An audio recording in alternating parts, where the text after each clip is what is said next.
Bismillahirrahmanirrahim. Assalamualaikum warahmatullahi wabarakatuh. Alhamdulillahirabbil alamin. Wassalatu wassalamu ala asyrafil anbiya'i wal mursalin wa ala alihi wa sahbihi ajma'in. Amma ba'du. Yang kami hormati tuan rumah dalam kompetisi ilmiah mahasiswa Usuluddin Nasional UIN Kiai Haji Abdurrahman Wahid Pekalongan, yang kami hormati para juri sekalian, dan yang kami banggakan seluruh peserta pada perlombaan kali ini. Perkenalkan, saya Hanifah Sa'di Hajanati sebagai perwakilan dalam perlombaan karya tulis ilmiah bidang hadis UIN Raden Mas Said Surakarta. Berdasarkan analisis yang telah kami lakukan, terdapat dua keresahan yang menjadi latar belakang dalam penelitian kami. Pertama, banyak ditemukan kasus kekerasan yang terjadi di dalam rumah tangga, baik secara verbal maupun non-verbal. Berdasarkan data yang dilansir melalui website Mahkamah Agung, per tahun 2024 terjadi 472.061 kasus perceraian yang terkonfirmasi. Adapun pertengkaran dan perselisihan yang terjadi secara terus-menerus merupakan sebab utama dari maraknya perceraian yang terjadi. Kedua, melalui peristiwa tersebut, anak menjadi korban utama dan berimplikasi kuat terhadap pembentukan karakternya di masa mendatang nanti.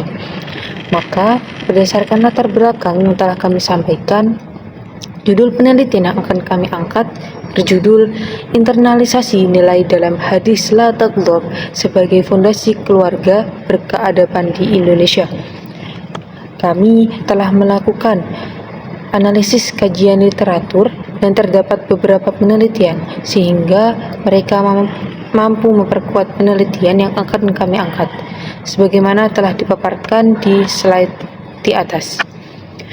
Berdasarkan keempat penelitian tersebut, diperoleh persamaan di mana hadis berperan kuat dalam membentuk keluarga yang harmonis serta berkeadaban. Maka dalam penelitian ini kami berupaya untuk menggali nilai dalam hadis La Taghdab sebagai fondasi dalam mewujudkan generasi yang berkeadaban. Sebagaimana telah kami sampaikan di dalam rumusan masalah sebagai berikut. Yang pertama, yaitu bagaimana para ulama menjelaskan hadis La Taghdab. Yang kedua, bagaimana nilai hadis La Taghdab dapat diinternalisasikan di dalam keluarga.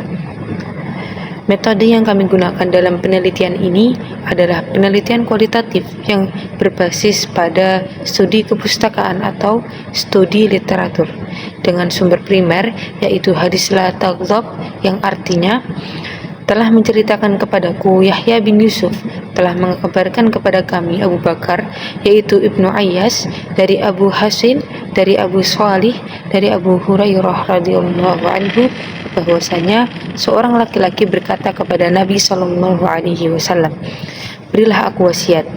Beliau bersabda, "Janganlah kamu marah." Laki-laki itu mengulangi kata-katanya. Beliau tetap bersabda, "Janganlah kamu marah."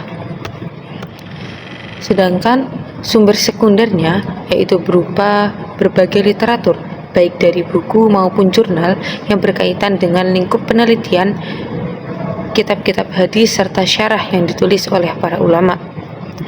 Hasil penelitian ini menunjukkan, yang pertama, mengenai makna dari hadis La Taghdab.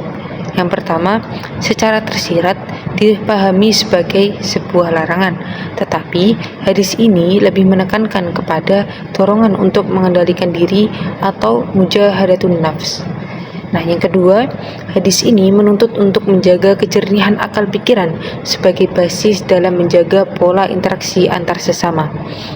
Selanjutnya, nilai pendidikan dalam hadis kami peroleh melalui telaah pada syarah kitab Sahih Bukhari yang dikarang oleh Imam Ibnu Hajar al-Asqalani, serta telaah berbagai macam hadis yang menjelaskan bagaimana Rasulullah itu mengarahkan emosi marah kepada respon yang positif.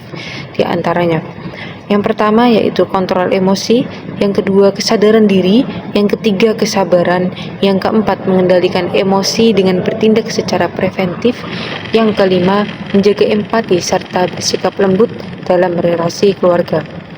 Maka, untuk mencapai nilai-nilai tersebut, terdapat langkah-langkah yang dapat diimplementasikan di dalam keluarga maupun masyarakat secara luas.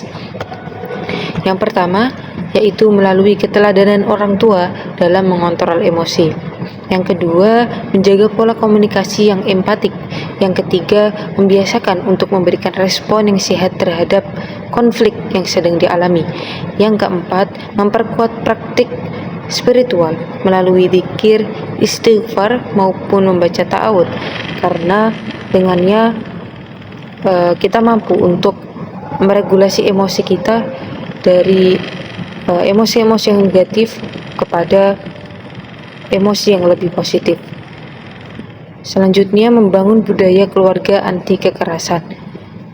Dan yang terakhir, berkolaborasi dengan berbagai pihak elemen yang ada di Indonesia, seperti para kiai, penyuluh agama yang ada di KUA, untuk menekankan pentingnya kendali emosi tersebut. Maka, kesimpulan dari penelitian kali ini adalah, yang pertama, implementasi nilai-nilai yang terkandung dalam hadis la taghdab memiliki korelasi yang kuat sebagai fondasi dalam mewujudkan generasi yang berkeadaban. Yang kedua, melalui pengendalian emosi yang baik, itu mampu menjernihkan akal pikiran kita sehingga kita mampu untuk berinteraksi dan mengambil keputusan secara lebih bijaksana dan bertanggung jawab. Dan yang terakhir, penelitian ini relevan menjadi fondasi utama sebagai solusi atas tingginya angka perceraian, tingginya angka pertengkaran, serta perselisihan yang terjadi di Indonesia, sehingga diharapkan dari penelitian ini dapat menjadi solusi atas kejadian yang terjadi akhir-akhir ini. Cukup sekian dari saya. Wassalamualaikum warahmatullahi wabarakatuh.